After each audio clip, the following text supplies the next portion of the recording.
জমিটা অফা করিয়ে দিয়েছে মোটামুটি কায়দায়, কিন্তু এই মসজিদটা যে উন্নয়ন করবে এইরকম লোক খুব কম আছে ভাই। তবে যে লোকটাই মসজিদের জন্য জমি দান করছে আল্লাহ তার নেখার দীর্ঘ সুস্থ দান করুক।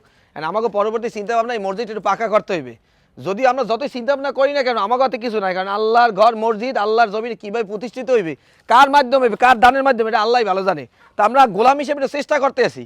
এবং এখানে কিছু মুরব্বীরা আছে যারা টিন টুন এই লোয়া লক্কর দিয়ে মিস্ত্রি খরচ দিয়ে মোটামুটিভাবে বানাইছে।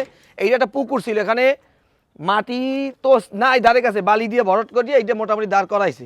এখন পরবর্তী চিন্তায় যেটা পাকা হইলে একটু টাইস টুইস হইলে মোটামুটিভাবে মুসল্লি নামাজ পড়তে পারবে। আর এইখানে যে জমির দাম প্রায় 10 লাখ টাকার মতো, কারণ বিশ্ববিদ্যালয় এই পারে তো এই জমিতে একসময় মূল্য ছিল না। পরবর্তীতে দেখা যায় এখানে জমি তো দূরের কথা, মানুষ মরিয়ে গেলে দাফন দেওয়ারও জায়গা পাইবে না। তো এক্ষেত্রে যে এক ভাই চিন্তা ভাবনা করে এটা মসজিদ করিয়ে দিয়েছে, দোয়া করি ওনার পূর্বপুরুষ যদি কেউ অন্ধকার কবর সাহিত্য আছে আল্লাহ তাদেরকে বিনা হিসেবে জান্নাত দিয়ে দেওক। আর এই মসজিদটা কার হাতে উন্নয়ন হইবে এটা আল্লাহ ভালো জানে। তা ভিডিও বেশি বেশি শেয়ার করিয়ে দেন, দেখা যাক এই মসজিদটা আল্লাহ তাআলা কার মাধ্যমে উন্নয়ন করায়। আর একটা কথা কি, মসজিদ কেউ করতে পারে না আল্লাহর হুকুম ছাড়া, আর আল্লাহ রাস্তায় কেউ দানও করতে পারে না। এখন সময় আছে, যার টাকা পয়সা আছে দুর্নীতিটাকে দুর্নীতি পড়িয়ে থাকে, মরিয়ে যাবেন খালি হাত, কাফনের বাজে বাজে টাকা নিতে পারবেন না।